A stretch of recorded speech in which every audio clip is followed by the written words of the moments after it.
양궁 빼놓고는 멀쩡한 협회가 없다 이런 얘기가 나오고 있습니다. 왜냐하면 지금 우리가 사상 최고의 성적을 거두고 있기는 한데 양궁에 있는 어떤 그 선수들의 평가 그리고 그 팬들의 평가하고 나머지 종목에 있는 선수들과 팬의 평가가 너무 극단적으로 갈리고 있다는 거죠. 그러니까 대한민국 최악의 어떤 스포츠 협회는 축구협회고요. 최상의 어떤 그 스포츠 협회는 양궁협회다. 실적으로도 그렇고 어떤 그동안 해왔던 업무적으로도 이런 얘기가 좀 있거든요. 이게 이제 그 이번에 배드민턴 그 금메달을 땄던 안세영 어떤 선수의 입에서 인터뷰가 이게 촉발됐는데 일단 기사 정리를 하고 이 뭐가 문제인지에 대한 것들을 전반적으로 한번 살펴보도록 하겠습니다. 네, 배드민턴 안세영 선수가 인터뷰에서 목표를 잡고 꿈을 이루기까지 원동력은 분노였다며 선수 육성과 훈련 방식이 단식, 복식별로 달라져야 하고 또 그리고 감독과 코치가 나눠져야 되고 훈련 방식도 체계적으로 구분돼야 한다고 현재 상황을 좀 비판했습니다. 일단 안세영 선수는 맺힌 게 많을 거예요. 왜 맺힌 게 많은지 개인적인 입장에 대한 얘기를 좀 들어보자면 안세영 선수는 사실 단식 선수로서 그동안 복식 선수들에 비해서 조금 뭐랄까 처우에서 다른 대우를 받아왔다는 거죠. 그게 뭐냐면 단식은 단식의 스킬이 있는 거고 네. 복식은 복식의 스킬이 있는 건데 이걸 통합해갖고 훈련을 하던 과정 중에서 본인의 훈련이라든지 체력 관리라든지 부상 관리가 정상적으로 이루어지지 않았다라는 부분에서 일종의 이제 문제 제기를 한 겁니다. 더군다나 안세영 선수가 이게 그 실력이 올라오기 시작하면서 주목을 받기 시작한 게 2020년도 즈음에 부상이 있었어요. 지난 아시안 게임 때도 진짜 무릎 부상이 있는 상태에서 그 혈전을 펼쳐가면서 막 바닥에 굴러가면서 끝까지 게임에 임했고 그래서 나중에 이제 금메달을 따면서 더욱 투혼을 보여줬습니다만 그때 입은 부상을 아직까지도 완치를 못하고 있는 상황인 거예요. 왜? 계속해서 협회가 스케줄 관리를 하면서 출전을 시키니까. 그리고 더더욱 중요한 건 이번에 올림픽 직전에 파리에서 이제 적응 훈련을 하다가 발목을 접질렀대요. 그래서 도저히 훈련을 못하고 휴식을 취하고 있는 상황이 되다 보니까 이게 컨디션 저하가 있으니까 적극적인 치료를 해달라고 요구를 했는데 우리가 의사를 부르거나 치료사를 부르면 딴 데서 정보가 샌다. 부상 정보가 샌다. 그러니까 그냥 쉬어라 라고 결정을 했다는 거죠. 그래서 처음엔 그냥 쉬다가 도저히 컨디션을 유지 못할 것 같아서 억지로 한국에서 이제 뭐 침구하시는 분이 전문적으로 하시는 분이 들어와가지고 좀 치료를 받았고, 그래서 그런 부상, 이게 무릎에 이 앞에 슬개골, 그 인대 부상에, 그 다음에 발목 부상까지 안고 있는 상태에서 올림픽 금메달을 따낸 거예요. 그러니까 사실 이번에 경기를 보시는 분은 알겠지만, 점프를 전혀 못 합니다. 계속해서 하이클리어, 헤어핀, 요 두 가지 기술 컨트롤만 갖고 상대를 하게 되는 거예요. 그러니까 자신의 힘을 실어갖고 스매싱을 때리거나 점프 스매싱을 때릴 수 있는 이게 쉽게 말하면 발 하나 내주고 경기를 해갖고 금메달을 딴 거라는 거죠. 그래서 이마만큼 선수 관리가 안 되고 있다는 점을 지적을 한 겁니다. 최악의 축구만큼은 아니지만요. 그럼 배드민턴은 왜 이렇게 됐을까를 좀 생각을 해봐야 돼요. 지금 배드민턴이 지금 2021년부터 새롭게 배드민턴 협회장을 뽑으면서 최초로 말하자면 투표 경선 제도를 실시를 했습니다. 왜 그걸 실시를 했냐면 배드민턴 협회가 그 이전에 대표팀 그 선발 이런 쪽에 비리라든지 뭐 짬짬이 문제 이런 거 학연 지연 문제가 굉장히 그게 문제가 돼가지고 배드민턴 협회에 대한 비난이 강해졌어요. 그렇게 되다 보니까 협회장 최초로 공동 경선을 하자. 여러 사람 후보를 놓고 경선을 하자라는 분위기가 일었고, 그 경선 과정 중에 지금에 있는 그 협회의 회장님이 당선이 돼 있는 거죠. 근데 이제 이분을 비난할 생각은 없습니다만, 이분이 월급쟁이 쉽게 말하면 어디 우리가 흔히 아는 뭐 재벌 기업 회장님이나 이런 분이 아니라 그냥 동호인 출신이고 한 20년 넘도록 배드민턴을 진짜 동호인으로 즐겨왔던 동호인 출신으로 그 다음에 재력이 넉넉해갖고 본인이 막 협회로 스폰서 할 수 있는 그런 분이 아닌데 생활체육인 대표로 해가지고 경선 후보로 나섰어요. 근데 이분이 진짜로 체육회 소속이라든지 아니면 진짜 선수 출신 그 후보를 3명의 후보가 있었는데 선수 출신 후보를 제끼고 당선이 됐습니다. 그 당선 과정을 물어보니까 그 배우의 기존의 배드민턴, 이 경선을 하기로 해놓고 기존의 배드민턴 협회의 간부가 뒤에서 대리로 이 사람을 밀어갖고 내보냈다는 거죠. 그러니까 동호인 협회장으로 바뀌기만 바뀌었지 실제적으로 그 안에 영향력을 미칠 수 있는 사람은 과거에 경선 이전에 문제를 일으켰던 실무진들하고 거의 똑같은 사람들이 이어받았고. 그냥 바지. 그렇죠. 약간 협회장이라. 바지 협회장의 느낌이 있는 거고요. 비난할 생각은 아닙니다. 그로 인해서 각 이사들, 그 안에 초빙됐던 이사들도 일반 동호인 대표 회장이나 이런 사람들이 쭉 역임을 하게 된 거예요. 가장 중요한 건 코치나 운영진들이잖아. 이 협회의 시스템을 알고 배드민턴 협회를 움직여왔던 사람들은 기존의 고인물들의 영향력을 받는 대리인들이었다는 거죠. 그렇게 되다 보니까 체계적인 관리 그리고 뭔가 어떤 선수에 대한 스폰 이런 것들이 전혀 안 됐던 거예요. 심지어 지금 있는 뭐 선발 과정 중에 비리 같은 건 없었다고 치지만 선수들에 대한 스케줄 관리나 이런 것들을 거의 강압적으로 얼검했어요. 그러니까 부상인 상태에서도 출전을 못하게 되는, 그러니까 출전을 강행해야 되는 대회가 생기는가 하면 본인이 출전을 하려고 해도 뭐 출전비나 뭐 이런 것들이 협회하고 조율이 안 되면 쉽게 말해 선수를 앞세워갖고 거래를 한 거죠. 그러니까 뭐 전용 오픈이나 큰 데들 상금 많은데 뭐 이런 데는 보내주고 뭐 덴마크 오픈이라든지 뭐 이런 인도네시아 오픈 이런 데는 안 보내주는 거야. 그쪽에서 초청비를 제대로 안 주면. 그래서 나중에 무엇보다 선발을 할 때 성적 50%에 심사위원 평가가 50%라는 거예요. 이게 뭐냐면 선발전을 거쳐가지고 있는 그 선발전으로 쌓아온 실력이 50%밖에 적용을 못 받고 나머지는 심사위원들이 야 그래도 얘를 넣어야지 이러면 들어가는 거야. 성적이 안 그래서 좋아도. 그 심사위원들 대부분이 지도자 출신이라는 거야. 전문가라서. 그래서 자기 선수들한테 말하자면 승점을 몰아줘 버리는 거예요.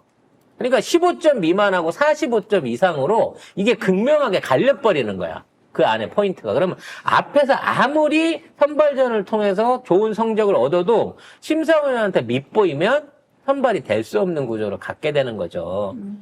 그래서 일반적으로 이제 좀 그런 게 있어요. 선수도 물론 아마추어 선수이긴 하지만 본인의 어떤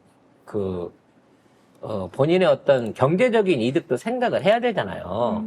그래서 특히나 비인기 종목인 배드민턴 같은 경우에 지금 스폰도 없고요. 소속팀에서 받는 지원금이나 임금을 제외하고는 다른 거는 상금 소득밖에 없다는 거야. 그래서 사실은 이제 이 정도 네임밸류가 있는 선수는 초청비를 받아서 나갈 수 있는 입장이 되기 때문에 만일 그거를 본인 자신이 스스로 관리할 수 있게 되면 쉽게 말해서 상금으로도 어느 정도 자신의 경제적 이득을 얻을 수가 있다는 거지. 근데 협회의 규정이 만일에 협회 소속이 아닌 상태에서 그런 데에 출전하면 국가대표 자격을 박탈하고 올림픽이나 아시안게임 출전권 주지 않겠다라는 식으로 노예 계약으로 또 이거를 얽어매고 있다는 거예요, 선수를. 그래서 이 선수를 협회가 내보내가지고 그쪽 오픈 대회에서 지불하는 각종 스폰서 비용과 거기에 따른 개런티들을 사실상 갈취를 하고 있는 거나 마찬가지라는 거죠, 지금의 입장은. 그러니까 되게 웃긴다. 서포팅은 제대로 안 해주고 그다음에 콩고물은 야 나눠 먹어야지 협회랑. 네가 우리 떠나갖고 단독으로 혼자 한다고 치면 너 앞으로 국가대표 할 생각 하지 마. 이렇게 얘기를 하고 있다는 겁니다. 이제 사실상 전관왕을 이뤄낸, 그랜드슬럼을 이뤄낸 안세영 선수의 입장에서는 이제 개인으로 있어도, 개인 자격으로도 어디서든 오픈 대회든 어디서든 초빙으로 하고 갈 수 있어요. 근데 그거 자체를 하기 위해서는 국가대표를 은퇴해야 된다는 겁니다. 그리고 국제대회, 그런 어떤 토너먼트십이 있는 국제대회, 아시안게임이나 이런 공식 스폰서 대회에 한국 대표로 갈 수가 없는 거야. 그래서 이러한 상황을 까놓고 안세영 선수가 얘기를 한 거고요. 지금 이게 이제 말하자면 협회에서 받아들여지지 않으면 그냥 선수 은퇴. 그러니까 국가대표 선수 은퇴. 왜냐면 이제 22살이기 때문에 이제 전성기로 올라가고 있는 선수거든요. 그러면 이런 선수를 키우기 위해서는 진짜 어떻게 해야 되겠느냐는 얘기야. 예전 같았으면 이게 18년, 거의, 18년이 아니라 20 몇 년 만에 방수현 선수 이후에 처음 나온. 28년. 처음 나온 개인전 금메달이잖아요. 사실 그동안 우리는 중국이나 인도네시아, 태국 이런 쪽에 기세가 워낙 든든해갖고 안세영 같은 선수가 나올 거라고 기대도 못했어. 그렇죠. 근데 안세영 혼자서 부상당한 몸으로 지금 여기까지 하드 캐리하고 끌어오는 동안 이만한 역할을 했던 다른 국가에 있는 선수들에 비해서 이 사람이 얻을 수 있는 이득은 얼마나 있었을 거냐는 거죠. 대한배드민턴협회 규정상 27세가 넘어야 개인 자격으로 국제대회 참가가 가능하다고 합니다. 근데 안세영의 나이가 22살입니다. 이게요, 50년이 넘은 규정이에요. 우리가 가장 이런 거에 민감하게 하는 게 이제 박주봉 선수 얘기를 하게 되는데, 박주봉 선수가 이 동남아 가면 배드민턴의 신으로 불리고 있고, 또 그쪽에 이제 감독을 하시면서 좋은 성적을 거둬갖고 그쪽에서는 배드민턴의 신하거든요. 이분 이름을 딴 음료도 있고, 그냥 그분은 마라도나 메시는 몰라도 박주봉을 아는 사람이 그쪽 동남아시아 그 정도 인기가 있었는데 거기는 배드민턴이 엄청나게 국기니까. 인기가 그런 있어요. 분들도 이런 규정에 묶여가지고 말하자면 제대로 된 어떤 나중에 이제 나이 들고 그쪽에 가셨으면 그런 활동을 못하게 했다는 거예요. 근데 지금 다른 종목들 봐봐요. 다른 종목들도 그 비슷한 규정을 갖고 있는 종목들이 있습니다. 그런 데서는 협회가 스스로 협회장도 협회비를 갖고 지원을 해줘요. 포상금을 준다든지, 아니 외국에 가갖고 상금을 수득하게 되면 상금 수득한 비용에 1배 내지는 2배를 추가로 지원금을 준다. 이런 걸 해갖고 선수들 사기를 끌어올리기 위해서 노력을 하거든요. 과거에 김연아도 그렇고, 박태환도 그렇고, 또는 다른 종목에 있었던 그 종목 안에서 프랜차이즈 스타를 했던 사람들은 전부 다 쉽게 말하면 다 돈을 벌었어요. 그런 스폰서십으로. 근데 지금 배드민턴 협회는 그런 걸 해줄 수 있는 능력이 없으면서 선수는 붙들고 착취를 하고 있다는 거지. 그래서 이게 양궁협회하고는 정반대로 비교가 되고 있는 거예요. 양궁이 너무 눈부신 성과를 내버리는 바람에. 배드민턴협회 들어가잖아요. 부회장만 몇 명이고 이사만 몇 명인 줄 아세요? 한 20여 명 될걸요. 엄청나게 많고. 근데 그분들이 전부 다 지역 동호인 협회 회장들이에요, 대부분이. 아니, 그리고 저는 진짜 안세영 선수의 폭로로 이제 관련 기사들이 막 나오는데 여러분도 보셨겠지만 선수들은 이코노미석 태우면서 본인들 임원들이 왜 비즈니스석을 타고 가요? 아니 협회에 돈도 없다면서요. 왜 임원들 구경 가지고 2배 이상의 돈을 쓰면서 미친 거 아니에요? 지금 양궁협회는 이제 현대가 이걸 스폰서를 맡고 난 이후에 그냥 양궁 선수들뿐만 아니라 철저한 선발 제도, 그러니까 100% 실력으로만 뽑는 선발 제도부터 시작해갖고 선수들을 위한 경기장, 활, 부대 시설 이거 다 현대가. 그에 관련된 거 다 해줘요. 금메달 딴 사람들 이번에 GV90씩 다 한 대씩 받아요. 김부진 선수는 그러면 속대나 받나? 어찌됐거나 금메달은 GV90을 받을 정도로 협회가 포상을 세게 하고요. 협회가 스스로 비용을 투자해갖고 선수들 안전이나 컨디션 조절, 그 성적 향상을 위해서 이걸 하고 있고, 심지어 양궁 로봇까지 만들어갖고 훈련에 동원을 시키고 있을 만큼 전방위적인 투자를 아끼지 않으면서도 모든 걸 선수들의 실력을 향상하는 데다가 다 투자를 해준단 말이야. 그러니까 전관왕을 할 수 있게 되는 거 아니에요. 이건 올림픽 역사상 전무후무한 업적이 될 겁니다. 이런 업적은. 어? 이 모든 게 지금 칭송을 받고 있는 그 정의선 현대자동차 회장의 공로로 이게 다 돌아가고 있는 거고요. 그 예전에 양궁 옆에서 그런 일이 있었대요. 중학교 양궁부에서 이제 학폭 사건이 있었대요. 근데 학교 차원에서 코치들이랑 샤바샤바 해가지고 덮고 가는 분위기였대요. 근데 이게 어느 정도 심각한 거였냐면은 등 뒤에다 활을 쏜 거야. 야, 이씨. 그러니까 미친 새끼네. 미친 거지. 그래서 그거를 이제 가족이 올린 거예요. 피해자가. 이 피해자 가족이 그 양궁협회 쪽에 그 올린 거예요. 이런 상황이다. 근데 덮으려고 하고 있다. 이러니까 바로 그 선수는 제명당하고요. 그걸 덮으려고 했던 코치진, 학교에 그 코치진이나 이런 사람들은 자격정지 1년. 네. 그러니까 되게 이런 부분도 확실하게 정리를 해주잖아요. 그리고 저는 그게 너무 좋았어요. 초등학교 때부터 시작해서 이거 다 똑같은 거 다 지원해 준다잖아요. 그러니까 실력은 있는데 돈이 없어서 운동을 못하는 걸 상황이 안 생기게 만드는 거잖아요.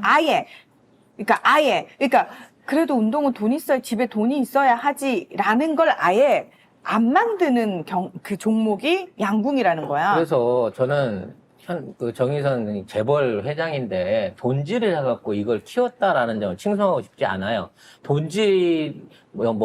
그 선친이나 이건희 회장 같은 경우에는 대한민국 6개인가 IOC 위원뿐만 아니라 6개 단체 그 회장을 맡았고, 그 대표적으로 키워난 게 정말 볼모졌던 뭐 레슬링 같은데 막 금메달 막 따가는 게 다 그런 거였거든. 그러니까 지금 기업이 할 수 있는 역할로서 스포츠단을 운영하거나 협회를 운영하는 거는 이미 오래전부터 있었던 관행이었는데, 이분은 이쪽 현대가는 이 양궁이라고 하는 우리 한민족 고유의 어떤 상징성을 갖고 있는 이 종목을 키우기 위해서 전 세계에서 누구도 따라올 수 없고 가장 완벽한 시스템을 통해서 선수와 지도자와 양궁의 문화, 장비들까지 모두 대한민국을 이거 탑10에 올려놨다는 거예요. 그래서 전 세계에 있는 감독들, 양궁 감독들이 전부 다 한국 사람이 돼야지만 성적을 낼 수 있는 거고요. 심지어 그 관련해서 한국 감독을 해촉했다가 아이디 카드 안 주고 해촉했다가 개박살난 인도 같은 경우도 있는 거고요. 이번에 이제 미국의 그 금메달, 그 남자 단식 은메달리스트 선수 같은 경우에도 중국 기자나 일본 기자들이 와서 집요하게 물어봤다는 거야. 한국이 이렇게 일방적으로 양궁을 독주를 하고 있는데 이걸 어떻게 막아야 됩니까? 한국 사람을 못 이기는 이유가 뭔가요? 그 얘기를 했는데 처음으로 에리슨 선수가 중국 사람한테 그 중국 기자의 그 질문을 받고 딱 이렇게 대답했어. 나 어릴 때 한국 코치한테서 배웠어. 그래서 나는 미국 선수지만 나는 한국 양궁의 기술과 혼이 들어있는 선수야. 이렇게 대답을 할 정도란 말이에요. 그럼 이 자체가 지금 있는 상태에 무너지지만 않는다고 하면 태권도는 이미 무너졌어요. 우리 종주국이라고 하지만 그냥 해외에 나가 있는 코치만 많을 뿐이고 금메달도 못 따요 이제는. 그리고 태권도 협회의 어떤 뭐 선수 선발기획 이런 것 때문에 다 무너졌거든. 지금 우리나라 스포츠 협회들이 하나씩 둘씩 그렇게 다 무너지고 있어요. 태권도, 수영, 뭐 축구가 제일 심하죠. 야구도 마찬가지고 우리나라 대표적인 예전에 인기 종목이었던 뭔가 돈이 되던 협회를 맡고 있던 협회들이 전부 다 타락하고 선수들하고 싸우고 있거나 구단하고 싸우고 있거나 팬들하고 싸우고 있는 형편이라는 거지. 왜 여기에 진짜 대승적인 차원에서 양궁협회처럼 진짜 제대로 된 스포츠의 문화와 거기에 있는 국가의 자긍심을 붙여가지고 양궁이란 종목 하나만으로 세계 최고의 존경을 받을 수 있는 이러한 문화를 만들어내지 못하느냐는 거야. 이게 다 그 협회에 연관돼 있는 이 돈 쓰레기들이 협회를 이용해서 돈이나 해먹고 개인의 영달을 차리려고 하는 것들이 협회를 맡아가지고 나라를 이렇게 망치는 윤석열처럼 스포츠 협회 자체를 망치고 있다는 거지. 이러다 정의선 회장 대통령 출마해야 되는 거 아닌가라 그런 걱정도 될 정도예요. 제발 사촌을 좀 몰아내시고 멍규를 몰아내시고 축구협회 좀 맡아주시면 저는 왠지 한 8년 후엔 우리가 월드컵도 우승할 것 같다는 생각이 들어요. 이분처럼 정말 협회를 관리해 주시기만 한다면. 그래서 뭐 여담이긴 합니다만 우리나라 선수들, 우리 민족에 갖고 있는 그 어떤 탤런트, 타고난 천재성은요. 사실상 동아계를 비롯해서 거의 모든 체급 종목 안에서 전부 다 금메달을 다 따본 나라가 우리나라예요. 뭐 육상에 이제 100m는 못 땄지만 수영에서는 땄잖아. 이런 것처럼 우리나라처럼 모든 전방위 스포츠에서 진짜 괄목할 만한 성과를 내는 민족은 없어요. 미국도 그렇게는 못합니다. 미국도 쇼트트랙은 못하잖아. 근데 우리는 동아계를 통틀어도 못하는 종목이 없어. 힘이 좀 딸리는 거는 있지만. 그런 의미에서 이번에 높이뛰기에서 금메달이 우상혁 선수까지 하나 나오면 야, 또 하나의 대단한 금자탑을 쌓게 될 것인데 아무튼 그렇게 뛰어난 우리 민족의 자질 그리고 뛰어난 탤런트 이 능력들을 발휘해갖고 김연아나 박태환 같은 선수들이 꾸준하게 나오려고 하면 그걸 관리해주고 그 풍토를 유지해줄 수 있는 제대로 된 지도자가 필요하다는 겁니다. 지도자의 필요성 그리고 그 특별한 그에 대한 혜택을 우리는 윤석열과 이재명이라고 하는 비교 체험 극과 극으로 지금 보고 있는 게 아니겠습니까? 윤석열 한번 써봤으니 이재명도 한번 써보고 그에 대한 결론을 낼 수 있게 되기를 기원을 합니다.